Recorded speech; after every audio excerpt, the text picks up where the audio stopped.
घरेलु हिंसा के हो र के गर्दा घरेलु हिंसा हुन्छ त? हाम्रो नेपालको कानुन घरेलु हिंसा कसुर र सजाय ऐन 2066 को अनुसार घरेलु हिंसा भन्नाले कुनै व्यक्तिले घरेलु सम्बन्धमा अर्को कुनै व्यक्तिलाई दिएको शारीरिक, आर्थिक, मानसिक वा यौनजन्य यातनालाई सम्झनुपर्छ भनेर चाहिँ विश्लेषण गरेको छ। यति भन्दैमा तपाईहरुलाई लाग्न सक्छ कि यो शारीरिक यातना भनेको के हो त? शारीरिक यातना भन्नाले कुटपिट गर्ने, गैर कानुनी थुनामा राख्ने, शरीरमा चोट पुर्याउने अथवा शरीरमा तेजाब छर्कने, पोल्ने, डाम्ने, जिउमा पीडा पुर्याउने वा यस्तै प्रकारको कार्यबाट चाहिँ अनुहार वा शरीरको कुनै अङ्गलाई कुरूप बनाउने वा यस्तै अन्य कुनै काम गराउने वा गर्ने कार्यलाई चाहिँ शारीरिक यातना भनेर सम्झनुपर्छ भन्ने र विश्लेषण गरेको छ। मानसिक यातना भनेको चाहिँ के हो त? मानसिक यातना भनेको शारीरिक यातनाको डर, धाक, धम्की देखाउने, त्रासपूर्ण व्यवहार गर्ने, झुट्टा बात फैलाउने, घरबाट निकाला गराउने समेतका कार्यहरूलाई चाहिँ शारीरिक यातना भनेर भनिन्छ। यौनजन्य यातना भनेको के हो त? प्रकृतिको दुर्व्यवहार, यातना दिने, आत्मसम्मानमा चोट पुर्याउने कार्य, सुरक्षित यौन स्वास्थ्यमा आघात पुग्ने कार्य समेत गरेमा यौनजन्य यातना भनिन्छ। आर्थिक यातना भनेको सगोलको सम्पत्ति वा निजी सम्पत्तिमा चाहिँ निजलाई चाहिँ बन्देज लगाउने वा कुनै पनि आर्थिक क्षेत्रमा उनीहरूलाई चाहिँ अगाडि बढ्न नदिनु अर्थात् दाइजो माग्ने वा दाइजो ल्याउन दबाब दिने कार्य समेत आर्थिक यातनामा पर्दछ। त्यसैले घरेलु हिंसा गर्न वा गराउनु हुँदैन।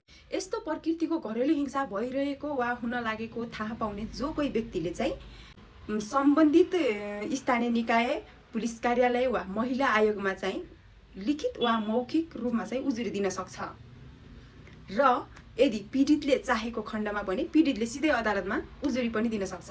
तर घरेलु हिंसाभित्र पनि कसैले चाहिँ गम्भीर प्रकृतिको अपराध गरेमा चाहिँ त्यो सम्बन्धी चाहिँ उता फेरि अपराध संहिता चाहिँ समावेश हुन जान्छ। तर कस्तो घरेलु हिंसाभित्र पनि गम्भीर प्रकृतिको अपराध भन्नाले कस्तो अपराध भनेर चाहिँ तपाईहरुलाई चाहिँ यो लाग्न सक्छ। गम्भीर प्रकृतिको अपराध भन्नाले चाहिँ तेजाब छर्कने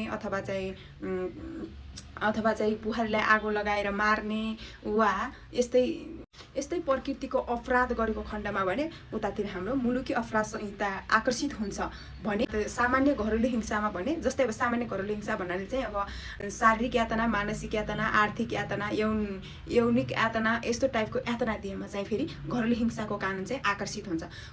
र यी प्रकृतिका अपराध गरेमा सजाय के छ त? यदि कसैले पनि घरेलु हिंसा गरेको खण्डमा 3000 रुपैयाँदेखि 25,000 रुपैयाँसम्म जरिवाना वा 6 महिनासम्म कैद वा दुवै सजाय हुन सक्छ भने घरेलु हिंसा गर्नको लागि दुरुसान दिने, उक्साउने, मतियार हुने व्यक्तिलाई भने सम्बन्धित व्यक्तिलाई हुने सजायको आधा सजाय हुन्छ। घरेलु हिंसा गरेको कसुरमा चाहिँ सजाय पाइसकेको व्यक्तिले चाहिँ फेरि अपराध गरेमा वा फेरि घरेलु हिंसा गरेको खण्डमा भने उसलाई पटकै पछि चाहिँ दोब्बर सजाय हुने गर्दछ। सार्वजनिक पद धारण गरेको व्यक्तिले चाहिँ ज्येष्ठ नागरिक, बालबालिका, गर्भवती महिला यस्तो व्यक्तिहरूको विरुद्धमा चाहिँ उसले घरेलु हिंसा गरेमा चाहिँ उसलाई थप 10% सजाय हुने गर्दछ। यस्तो अवस्थामा चाहिँ अदालतले दिएको आदेशको पालना नगर्ने व्यक्तिलाई चाहिँ 2000 देखि 15,000 रुपैयाँसम्म जरिवाना, 4 महिनासम्म कैद वा दुवै सजाय हुने गर्दछ। घरेलु हिंसा भएको खण्डमा चाहिँ कति महिनाभित्र उजुरी गर्न सकिन्छ त भन्ने कुरामा चाहिँ यसको हदमियाद भने 90 दिन रहेको छ। 90 दिनभित्रै तपाईहरुले चाहिँ उजुरी गरिसक्नुपर्ने हुन्छ।